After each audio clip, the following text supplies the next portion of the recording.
What's up, YouTube? I'm Mike, and today I just got up and I'm going to do a quick, well, it may not be quick.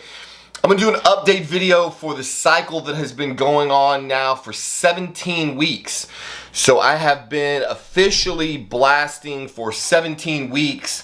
Although, if you've been following these updates, you'll know that I was cruising on a high dose before that.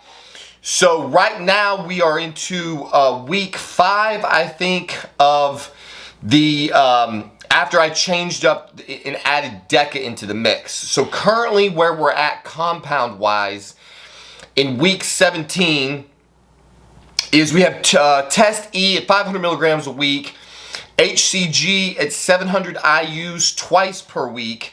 I bumped the Tren up to 125 milligrams per week.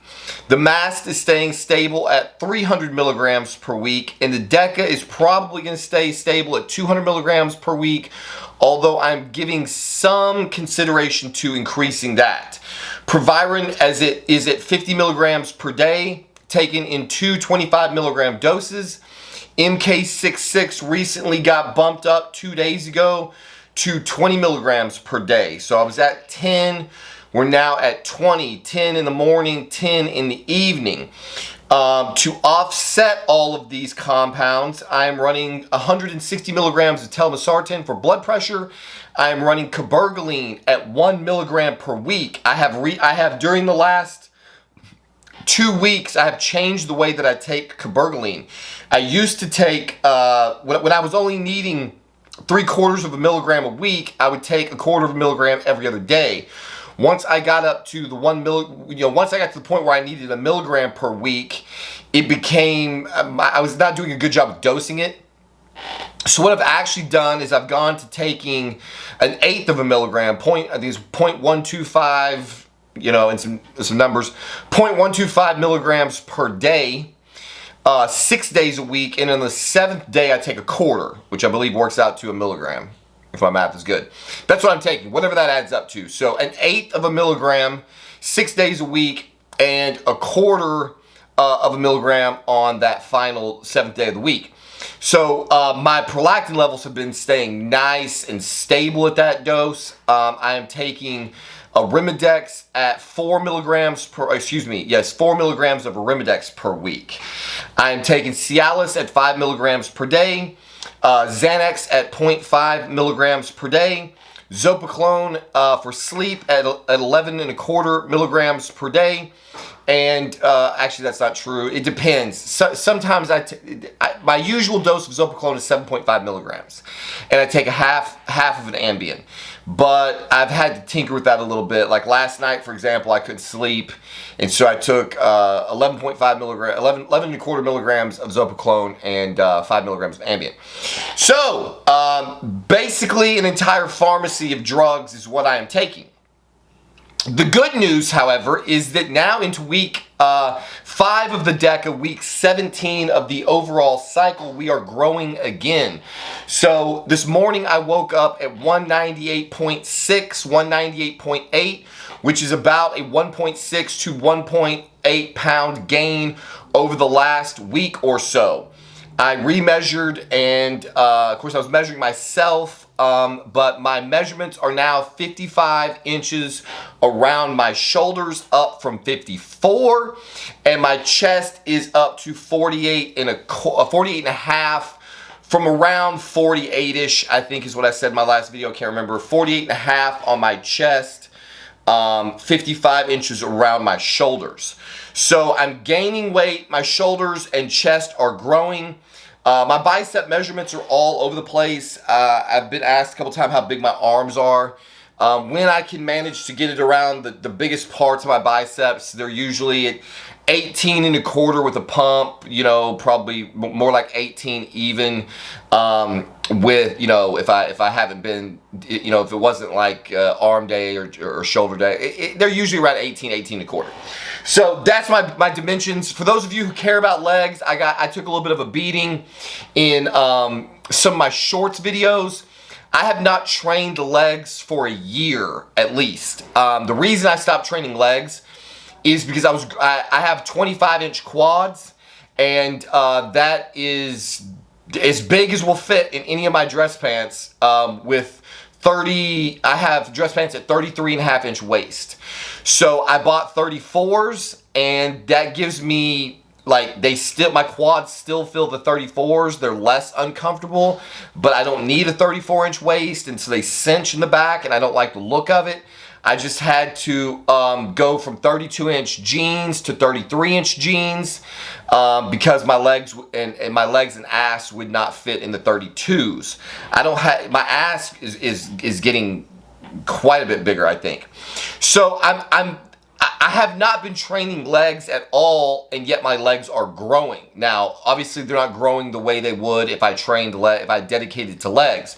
The reason that I have not been dedicating legs, and I get picked on for this shit all the fucking time, like I said, I was already at a point where if I grew my legs anymore, I was gonna have to get tailored pants, or again, like I don't want to have to fucking wear gym clothes everywhere I go.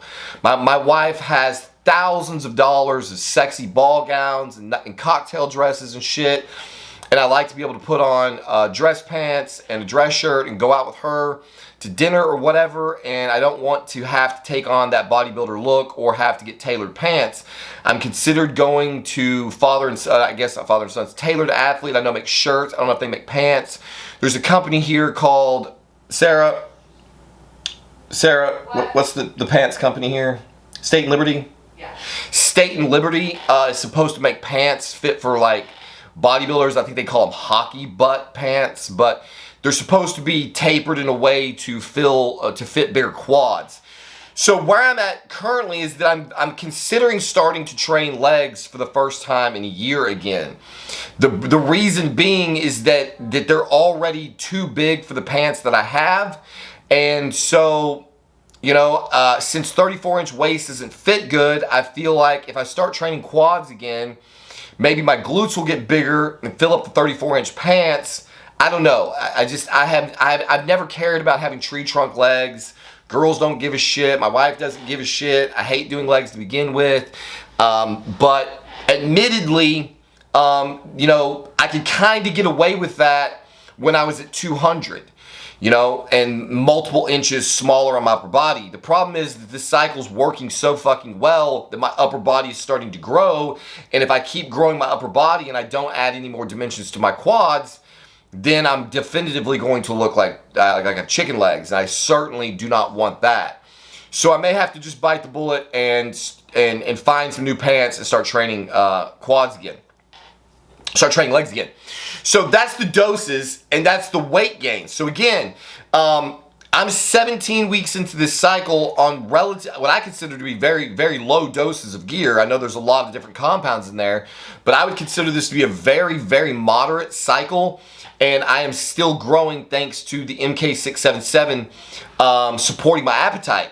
The most exciting thing that I have to share with you, actually I'll try to show you now. This is what my abs look like while in a bulk. The thing that's been so amazing about this bulk is I'm taking wet compounds. I've got 500 milligrams of Test E in my system, 200 milligrams of Deca, and I am actively putting size on my shoulders and chest while maintaining six-pack abs. This so far is the unicorn cycle that I've been talking about. Personally, I don't think it's a unicorn cycle. I think if you look at my video when I grew on Deca before, I had the same exact thing happen. I grew on Deca and never turned into a water balloon. What seems to be happening, and it is a remarkable thing to behold. I've got wet compounds in there. So I've got Test and Deca that are wet, so they say wet. Then I've got Tren, Mast, and Proviron, which are decidedly drier compounds. And so you can watch over the course of the week as my body is growing, what seems to happen, and you'll see this in some of my my videos that I post, my pose down videos that I post after the gym. Some days you can see that my abs look like they're a little soft. They don't look as clean and tight as they do right here. You can see all the detail here. Some days they will look a little wet or a little soft, like there's a little body fat or a little water there. And that'll stick around for a day or two, and then I'll start urinating a lot, and then they'll tighten back up again. It almost seems like what's been happening on this cycle is this bizarre stage of perpetual recomp. It's like my body adds a little fat and water and then turns it into muscle, and then adds fat and water and turns it into muscle. And it seems to just be cyclically happening like this. So the scale's not going up really rapidly.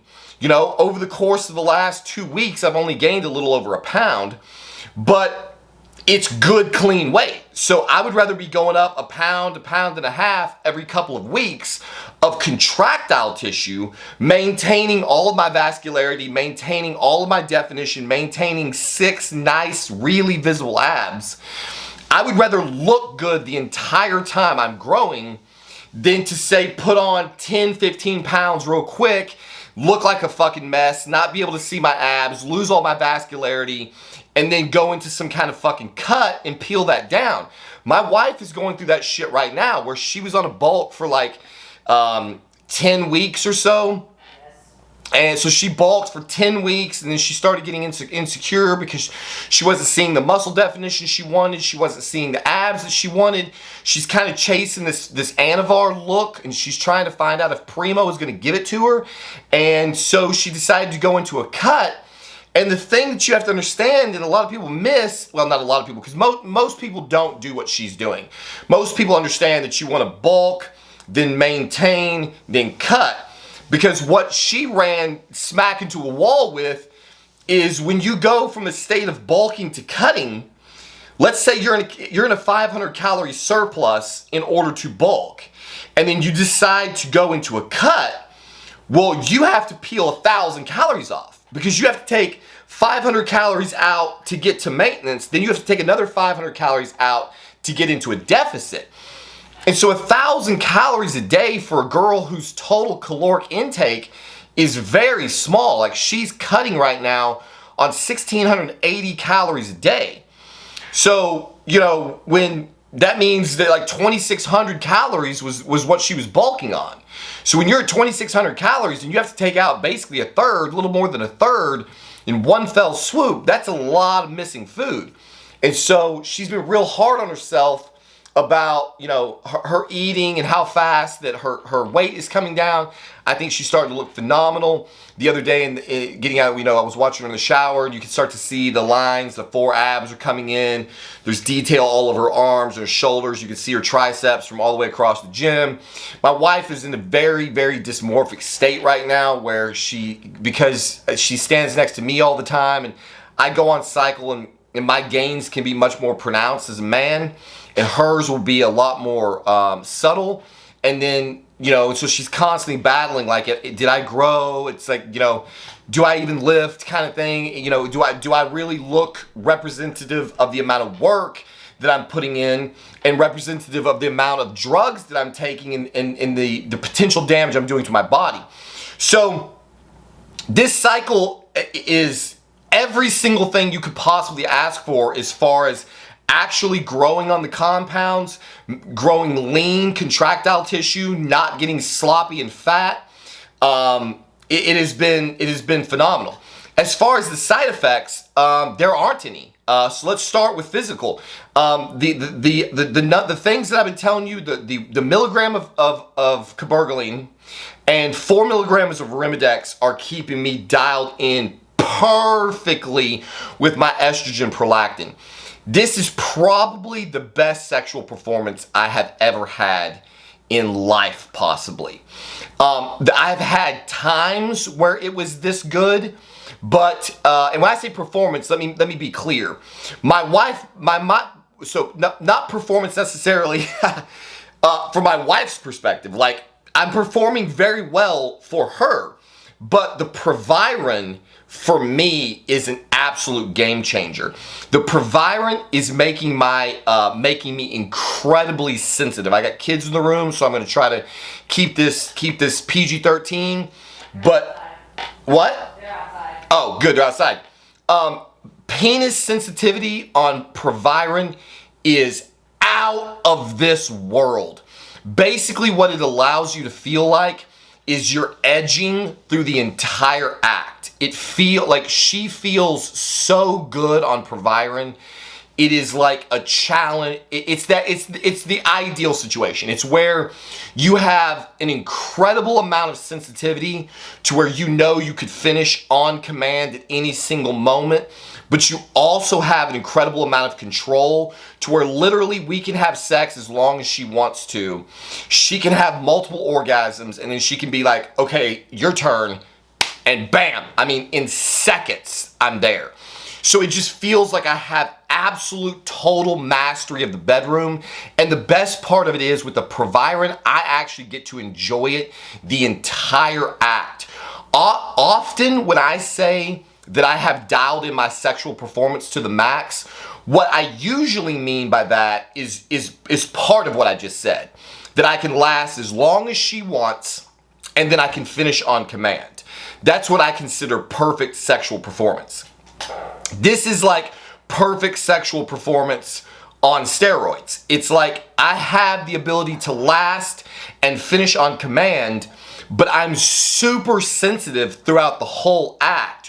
Whereas normally when I have total control, the reason that I have total control is because I'm not terribly sensitive through the act. Like, it's sensitive enough to keep me from, going soft, but I'm not really like enjoying it in the way that I'm enjoying it now. Like last night, I'm begging her not to tense any part of her body because I'm so on edge and I want to keep going as long as possible. And she keeps cheating me It's not good. by having orgasms. And so that's the thing, like I'm trying to go forever. She comes the third time and it's more than I can take, or she starts to try to orgasm, and so her body starts to, convulse and tighten, and I can't, it's too much. The sensitivity is too much. And so then I don't get as much as I really want to get. Now, please don't misunderstand. This is still a lengthy act, all told. So sexual performance is, like I had said before, I wanted to make a video titled Sexual Performance Stack or whatever. I certainly don't think that you need all of the particular drugs that are in there. I think that a sexual performance stack is a stack that includes Mast, Test, Tren, Proviron primarily, and you have all of your E2 and prolactin dialed in. Anytime you get that combination of drugs and those two things dialed in, you should be performing at your absolute maximum. So you should be like, I'm sleeping 12 hours a day right now on the MK, and I don't know how I don't end up in the hospital. Because of the 12 hours that I'm asleep, I swear to God, I must have morning wood for 6 of them. It's insane. It's just constant erection status, like at all. It's insane. The Proviron is one of the best. It's the best sexual sex-related steroid I have ever used. It will be staying in the in the cycle as long as it continues to perform. Some people say you have to cycle it every 4 weeks or so, or you start to lose the performance enhancing advantage.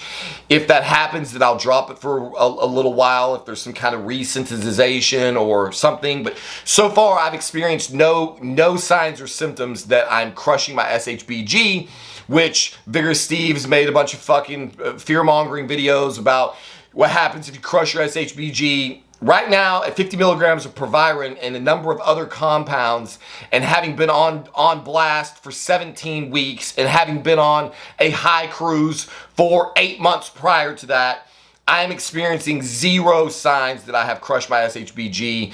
My sexual performance is godly, to say the least right now. Psychologically, I'm feeling extremely good. I'm not feeling any of the effects any of the excess anxiety, paranoia, none of the things that people were talking about were indicative of running 219-NOR drugs together. I guess I've been lucky in this regard. I don't think that I'm lucky. I think it's proper management of prolactin and estrogen. Prolactin and estrogen are basically just the most important things to control in every single cycle. I just cannot stress this point enough. So I think obviously the Proviron knocking down the SHBG is probably third in line. If you can manage prolactin, estrogen, SHBG, you should be a sexual animal and you should feel really good psychologically. One of the things that I am going to be looking into that I haven't gotten tested in a very long time is my thyroid level. Some people are saying that that some of my depression that I experienced cyclically could be due to shortage of, I think, T3. I've run 19 NORs for a long time. I have not had my thyroid checked in years, and so I probably need to get that done. So the other side effect that you may be noticing or not noticing, depending on how you look at it, from the videos that I've been publishing lately is I am way more even keel psychologically at these doses. It's not impossible for me to snap and have a Tren rant, but you might have noticed that some of my Tren rants seem a little bit uninspired and maybe a little bit forced, and that's because they are. Like, I'm having to kind of force a Tren rant out where before, like, I couldn't contain it. And now, like, I made a video about that girl, Chloe O'Hara, who was shit-talking our reel on Instagram because my daughter was talking about calories. And when I came in here to make the video, I honestly didn't want to make it at all. I wanted to just try to do it the next day because I just didn't feel it. And then I got into the mode.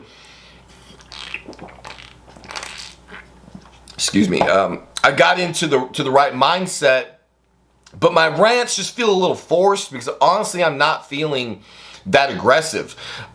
You may have seen some changes going on in the comment section. You're likely to see these changes occurring at a greater rate.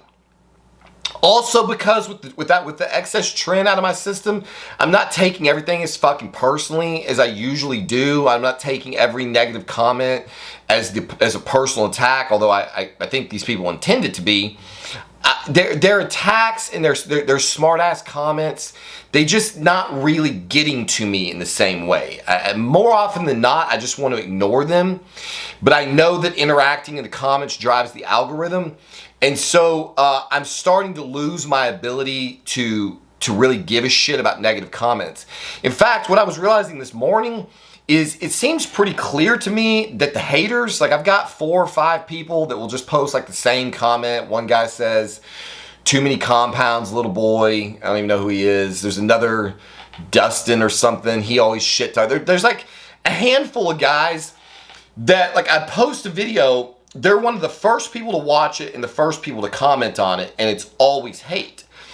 And when I was in the midst of a Tren cycle, these people were just like an absolute thorn in my fucking side. I just wanted to fire on them every single time I saw one of their comments, and they were massive irritants. I just really hated these people's existence. And now that the Tren is run out of my system and I've calmed down, I'm over here like, dude, these are my biggest fans. Like, they watch every single one of my videos. They're the first to comment on every one of my videos. They comment on every one of my videos. And they watch all of it. You know, some of the fans, like, this video on my cycle will get disproportionately a greater number of views than when I talk about religion or politics or basically anything else besides cycling and Tren blown. This video will massively outproduce everything else on my page. But the haters, man, they watch everything. It doesn't matter what I make a video about. The haters will watch it. And so I'm slowly starting to figure out these guys are not haters, man. They're fucking super fans. So thank you guys for continuing to support the channel. Even through your psychology that I cannot understand, you continue to be some of the most vocal voices in the community. So it's like, you know, why should I get worked up and have all this negativity toward the people who are possibly responsible for the greatest number of ad revenue? So this is just an example of you know, kind of how your brain, you know, changes and views the world differently when the Tren is not convincing you that every single person on earth is out to get you and that they're your mortal enemy and that everything they say is intended to, you know, hurt your little feelings. I've been going back and I've been trying to post more training videos, and it's like, again, every time I do, it's just nothing but hate. You know, it's weird. Like in reels, it's like they get lots of views, very few positive comments. The vast majority will be negative, and it's always the same actors with the negative comments. I've been taking a beating on my form on 70-pound dumbbell curls and 75-pound dumbbell curls. I actually had a guy in the comments yesterday posting that I'm too weak to be 210 pounds and only able to curl 70-pound dumbbells, that I'm too weak. So I'm going to be making a video today. I found an article titled IFBB Pro Jay Cutler's Best Lifts.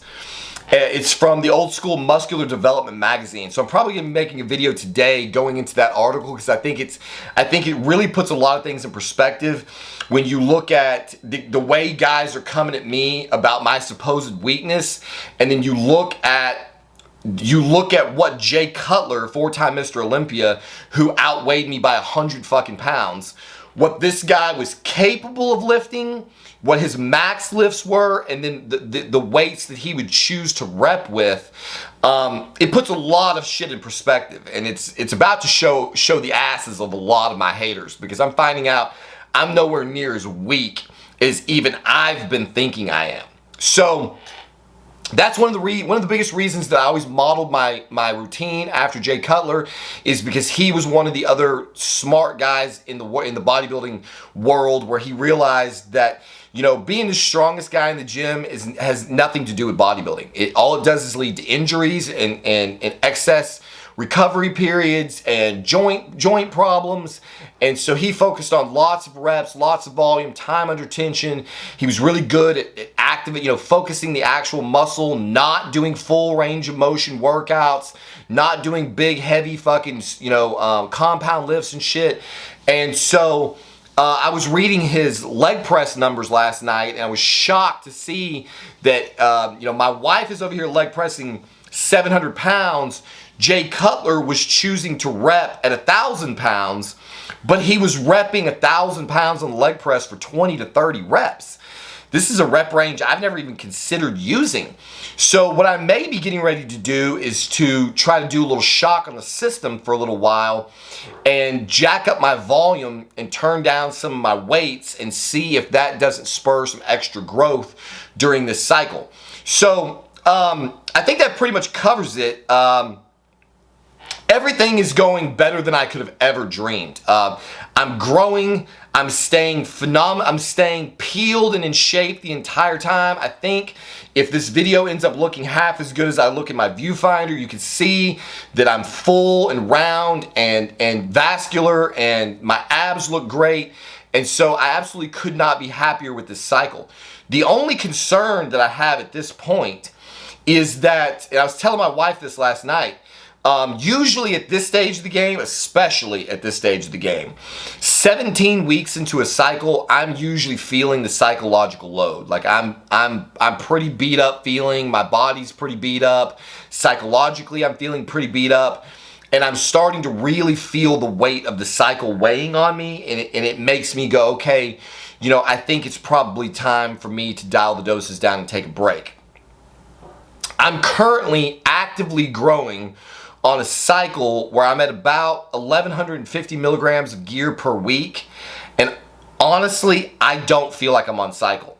I don't feel any more stress or strain on my body at 1,150 milligrams than I did when I was running test and Tren 500, 100.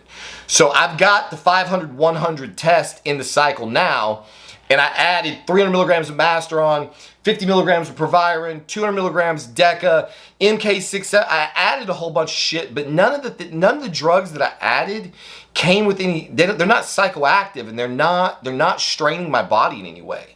And I think the fact that the Deca took out all of the what would typically would be at this point my joints would be basically rioting, and they're not, and they're actually feeling better than they have in years. And so my only concern at this point in this cycle is that I'm never going to get off of it. Like, that's my biggest concern, is that I feel so good on this cycle, psychologically, sexually, physically, you know, my relationships with my wife, my kids, everything is as positive as it could get, and I have no desire to stop. I don't think I can run 1150 milligrams of gear permanently, but we're just gonna see. So I have no end in sight. I'm gonna continue doing what I'm doing as long as I keep growing, as long as I keep feeling good, as long as I keep not having any unusual negative side effects, then I'm gonna keep the ball rolling for the foreseeable future. Honestly, if anything, where I'm standing right now, I would be more likely to try to increase the Deca to 300, and I would probably increase the Deca to 300 and maybe even add a little bit more Mast or something.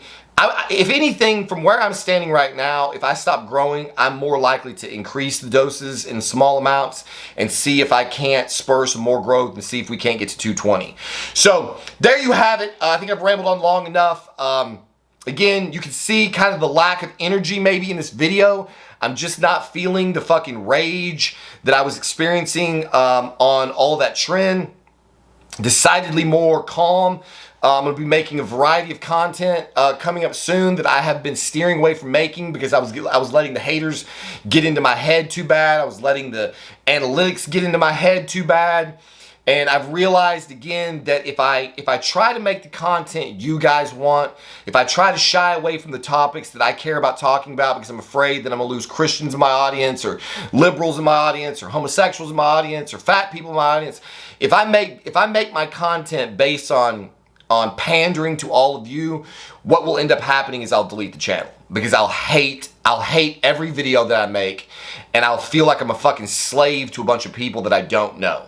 And so what I'm gonna do is turn the fucking volume down on all of the mouthpieces in the comments. I'm gonna keep making the content I wanna fucking make, and you guys can either be adult enough to stick around for all of it or not. I've had multiple people try to tell me I should do stand-up, that I should take this act on the road and put a lot of the different pieces of things that I say into like a stand-up routine. And that's something I've actually flirted with myself. I just don't know why I need to do stand-up. To me, it's the same. Like, why do I have to label myself as a comedian to be able to say something offensive and get away with it? I don't know why I need to label. I don't know why. Like, you know, if Dave Chappelle gets on stage in a stand-up show and says a whole bunch of offensive shit that triggers half of his audience, they still love him and they still want to watch his comedy because they understand that it's all just in good fun. Everything that I do on this video is basically a stand-up routine. It's just entertainment. There's videos that I make where I try to convey actual hard data and science, and then there's videos that I make where I'm ranting or raving, or I'm poking fun at somebody, or I'm attacking a certain group of people, or I'm picking on fat people or skinny people or gay people or whatever. It's just all in good fun. I don't think I need to label it comedy for fucking people to be adults, and that's the problem. The problem I'm realizing is not my content. It's not me. It's you people are fucking children, and you get your panties in a wad because all of a sudden I say something about Christianity that triggers you. It's like, unsubscribe. And that's just the world we live in, and I have to realize that and stop paying so much attention to all the bullshit and just be me on this camera, and then whoever sticks around for it sticks around. So there you have it. As always, thank you for watching this video, and we'll see you on the next one.